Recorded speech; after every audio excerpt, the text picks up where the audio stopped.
Hola, buenos días, bienvenidos a este nuevo vídeo sobre la segmentación y el posicionamiento del módulo de Sistemas de Información de Mercado del ciclo de Comercio Internacional. En esta unidad 4 vamos a hablar sobre la segmentación y haremos algunos de los ejercicios relacionados sobre criterios de segmentación. En primer lugar, ¿qué es segmentar? ¿Qué es la segmentación? Definía Kotler que era segmentar es dividir el mercado en distintos grupos de consumidores que tienen unas necesidades, unas características o que tienen unas conductas determinadas. Por tanto, necesitan unos productos específicos para ellos, pero también una forma de comunicar, una forma de distribuir, en definitiva, un marketing mix específico para este tipo de comportamiento. Recordamos que el marketing estratégico es el que se encarga de segmentar y posicionar la marca, y el marketing operativo es el que pone en práctica esa estrategia. ¿Y en qué ámbitos las pone en práctica? Pues lo pone en práctica en cuanto al precio, al producto, a la distribución y a la comunicación. ¿Qué ventaja entonces tiene segmentar? Bueno, en definitiva podremos resumirla en aumentar la productividad. Es decir, si nosotros identificamos oportunidades en el mercado, esto evidentemente nos va a ayudar a mejorar nuestra oferta. Vamos a conocer también a la competencia. De esta forma vamos a poder identificar qué carencias tiene nuestra marca, nuestro producto y qué carencias tiene la suya y nosotros podemos cubrir mejor, ¿no? Se trata de cubrir una necesidad mejor que la competencia. Vamos, por supuesto, a conocer mejor a los consumidores y de esa forma adaptar nuestros productos o servicios. Vamos a mejorar nuestra productividad, nuestra eficacia, planificando mejor las acciones, optimizando y rentabilizando y teniendo un retorno de inversión mejor de las campañas de comunicación y también la forma de distribución. Y por supuesto nos vamos a poder adelantar a las tendencias, a lo que pasa en el mercado. Conociendo mejor el mercado podemos saber hacia dónde va y cuál es el futuro inmediato, a corto plazo, medio y largo. Decía Ries Strouk en su libro Marketing Estratégico que lo indicado en la estrategia del marketing era atacar frentes estrechos que sean fácilmente defendibles. ¿Esto qué significa? Que al final tenemos que buscar un segmento que sea suficientemente grande para que sea rentable la inversión, pero al mismo tiempo no puede ser muy grande porque si no sería difícil de defender. Incluso aunque se llegara, evidentemente con la inversión de muchos recursos, sería difícil poder mantenerse en ese segmento tan grande. Por lo tanto, la clave de la segmentación está en encontrar una cantidad de criterios, de variables que nos permitan identificar a un segmento de población.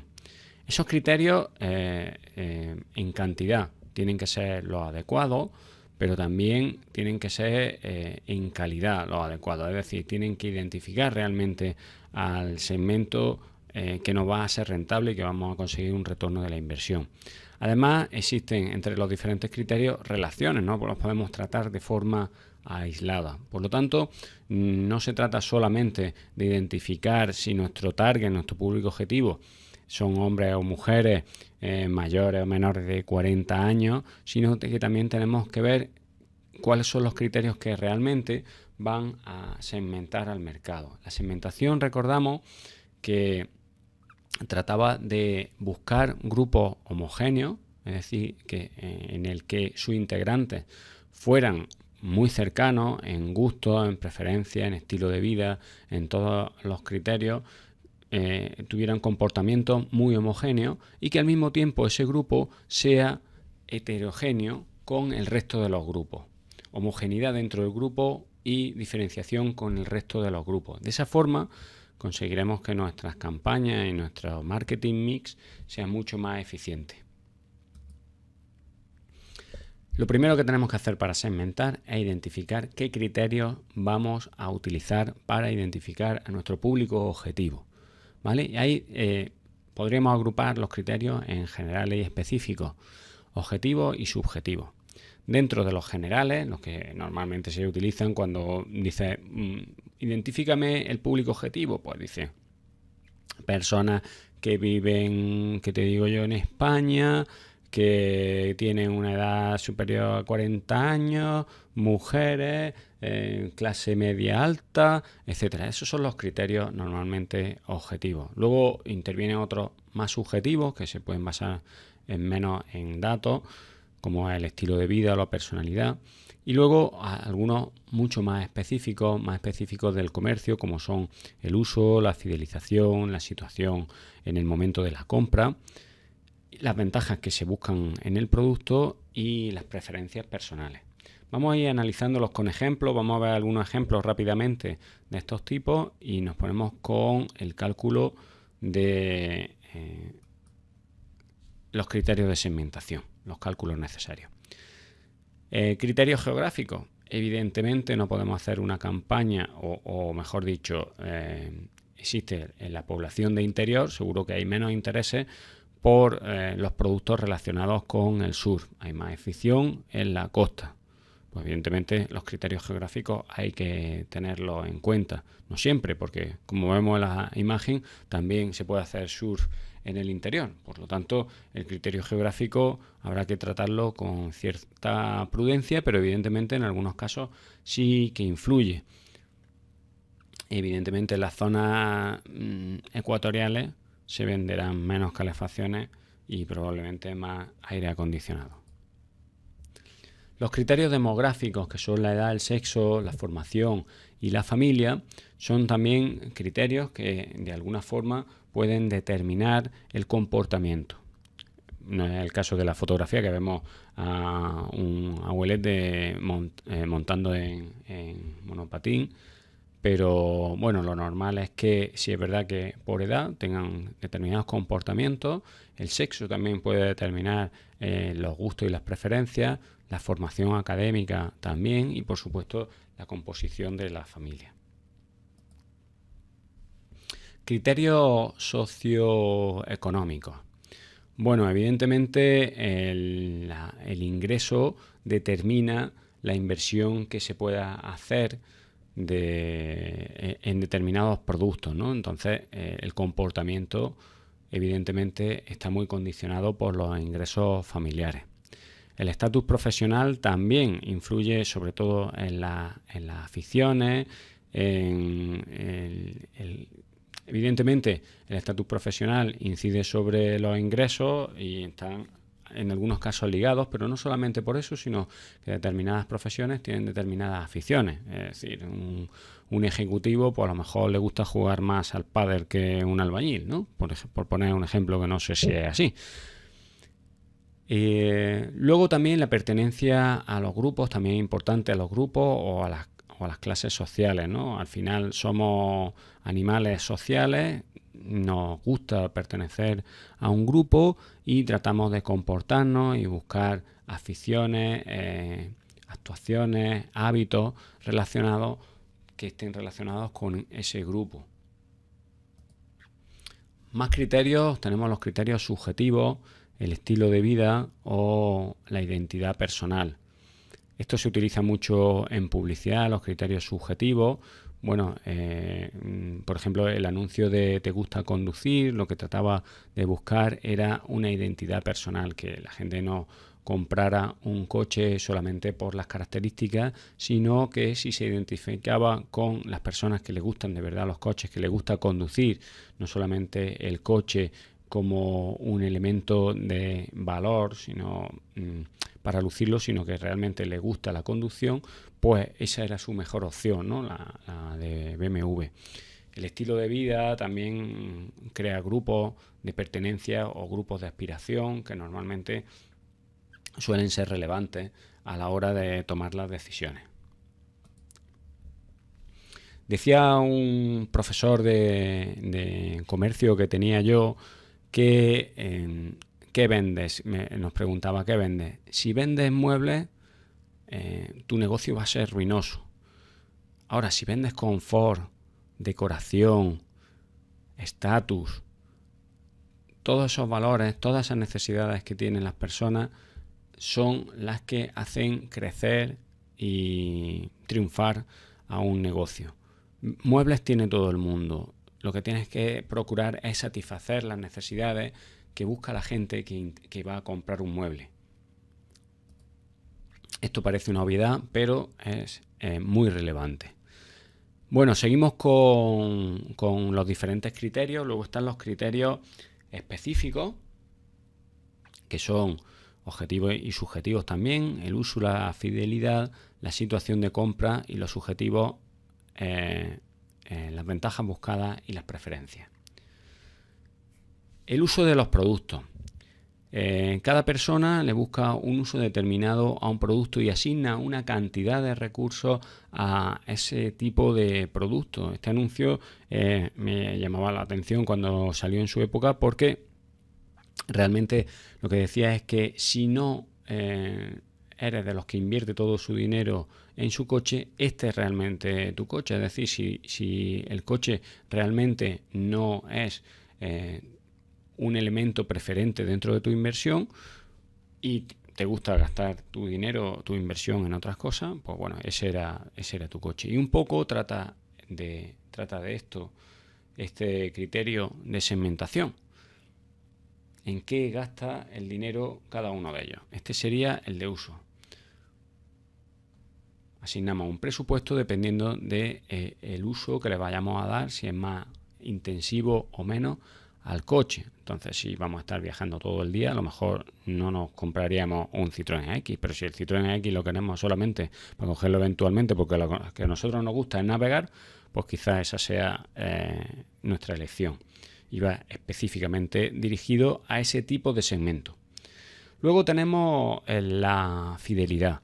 Normalmente la estructura de venta se hacen en dos bloques: los vendedores que se dedican a la captación, es decir, intentar coger clientes de la competencia, y los comerciales que se dedican a la fidelización, que lo que pretenden es mantener a los clientes que ya lo son, incluso aumentar la cuota de cliente, es decir, que el cliente ya nos compra algo, pero podemos conseguir que nos compre más productos que ahora mismo no vendemos. Por ejemplo, un cliente que es cliente nuestro de telefonía móvil podría también comprarnos la televisión por cable y podría también contratarnos el ADSL. Por lo tanto, eso sería adquirir cuota de cliente. Estamos fidelizando al cliente y al mismo tiempo aumentando nuestra cartera de ingresos. No nuestra cartera de clientes, pero sí nuestros ingresos. La situación de compra, también Kotler decía algo con respecto a esto: el lugar y la atmósfera del lugar o punto de venta pueden influir en mayor medida que el producto en sí mismo en el momento de la decisión de compra. ¿Qué es lo que venía a decirnos aquí? Que muchas veces focalizamos demasiado en el producto y es solamente una de las P. La comunicación en el punto de venta, que es la distribución, es decir, tenemos comunicación y distribución, es casi más importante que la relación calidad-precio del producto. Por lo tanto, no olvidemos este factor. Hay 4 P, no nos quedemos en la P del producto y la P del precio, porque la comunicación y la distribución son también muy relevantes, y la situación de compra es uno de los criterios importantes a la hora de tomar una decisión. Hay otros criterios más subjetivos, como la ventaja que busca cada uno satisfacer, que no tiene por qué ser la misma. Un mismo producto puede satisfacer diferentes necesidades según el perfil de la persona. Y la percepción de la realidad condicionada por la actitud y las preferencias de la persona. Dependiendo de la actitud del momento en que se presente un mensaje publicitario, un impacto, tendrá un efecto u otro. Por lo tanto, también es importante el estado de ánimo y cómo se perciba la información. Para esto es fundamental una encuesta. Diferentes carteles pueden significar cosas diferentes para una u otra persona, para una u otra cultura, ¿vale? Por lo tanto, es importante tener en cuenta cómo se perciben las cosas. Para ello se hacen encuestas de percepción, sugiriendo marcas, sugiriendo logotipos, etcétera. Bueno, pues no olvidemos que tenemos que saber cuál es la cantidad, los criterios. Ya los podríamos identificar, podríamos intuir cuáles son los criterios, pero realmente lo que necesitamos es saber qué relación existe entre esos criterios y cuáles son los criterios adecuados. para determinar los criterios de segmentación.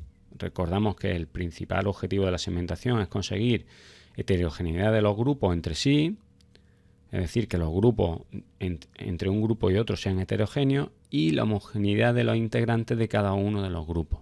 Necesitamos grupos que sean homogéneos, que sus integrantes tengan los mismos hábitos y que al mismo tiempo sean muy diferentes de otros grupos. Si conseguimos eso, habremos conseguido una segmentación adecuada.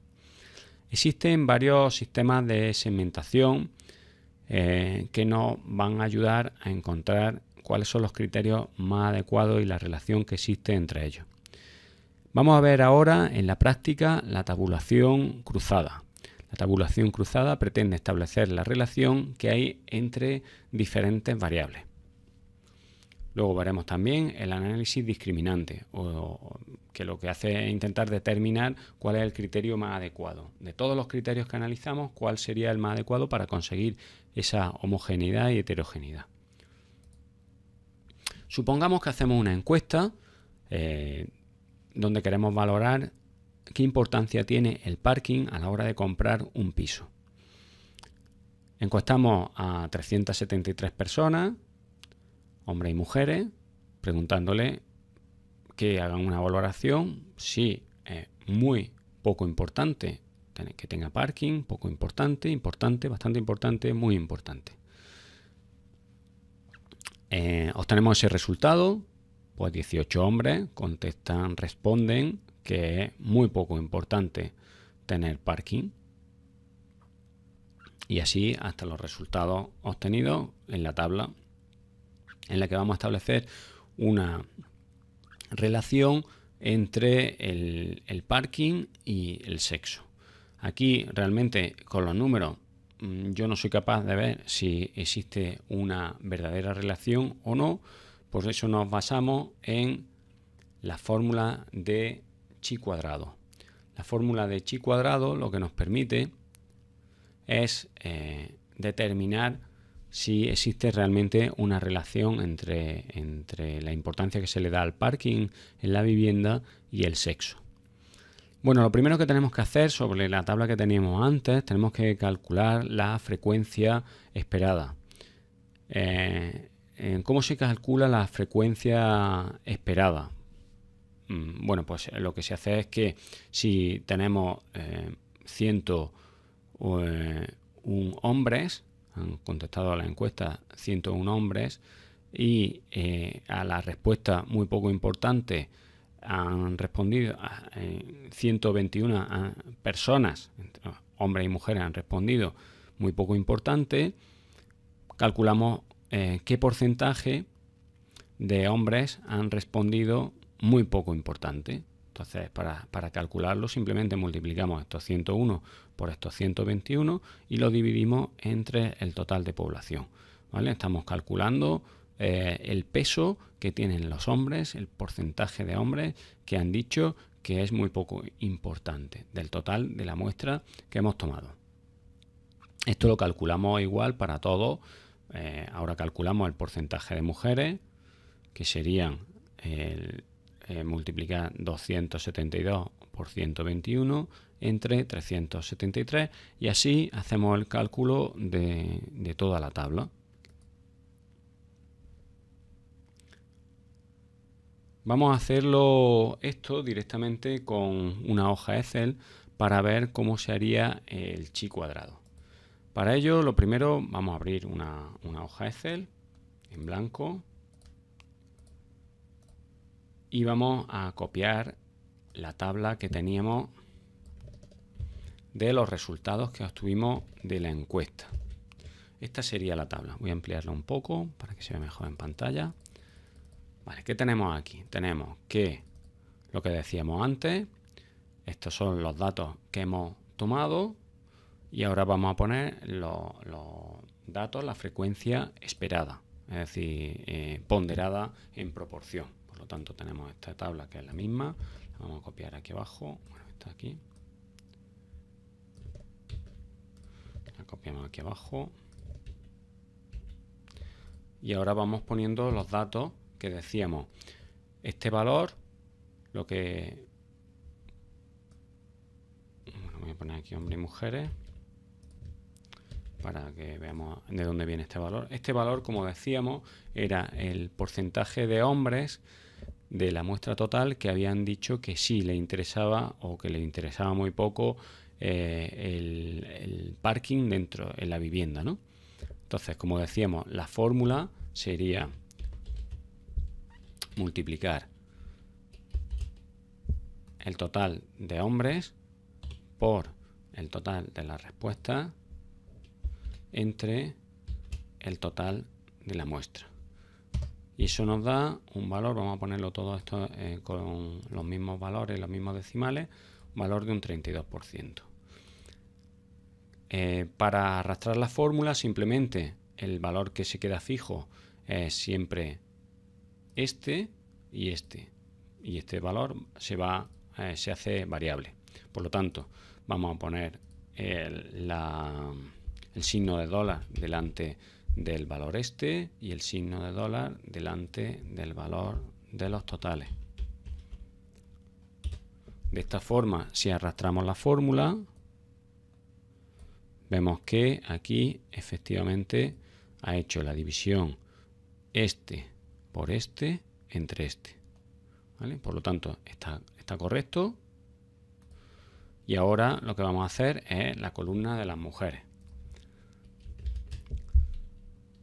Total de mujeres por mujeres que han dicho que les interesa poco el parking entre el total de la muestra. Y de nuevo fijamos los valores que van a permanecer estables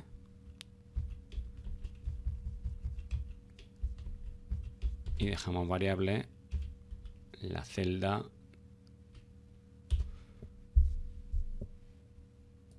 arrastrando estos valores obtenemos este resultado. Vale, pues aquí ya tenemos la frecuencia esperada y ahora vamos a hacer el cálculo de chi cuadrado.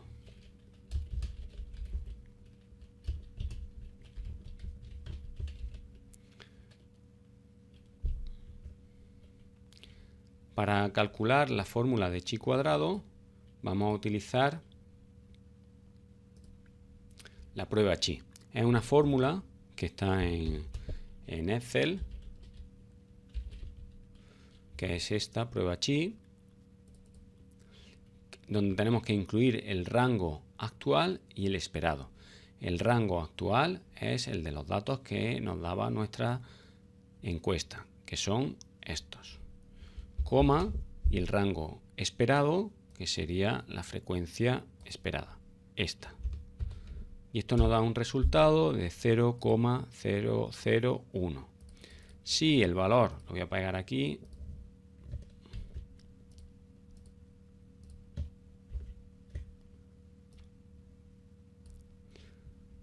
un poquito más pequeño para que se pueda leer. Siempre que la prueba chi cuadrado sea inferior a 0,01, entenderemos que las variables están relacionadas. Y si es superior a 0,05, las variables no están relacionadas.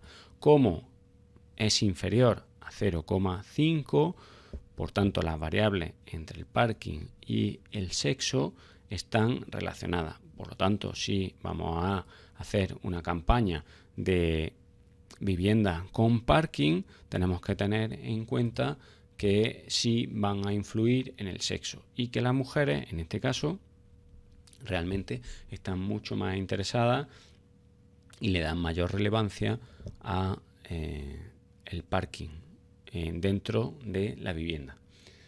Bueno, hasta aquí hemos hecho ya el cálculo de chi cuadrado. El siguiente que haremos en el siguiente vídeo será el del criterio de segmentación, el del poder discriminante mediante Shomkis y Morgan, mediante la fórmula de Shomkis y Morgan.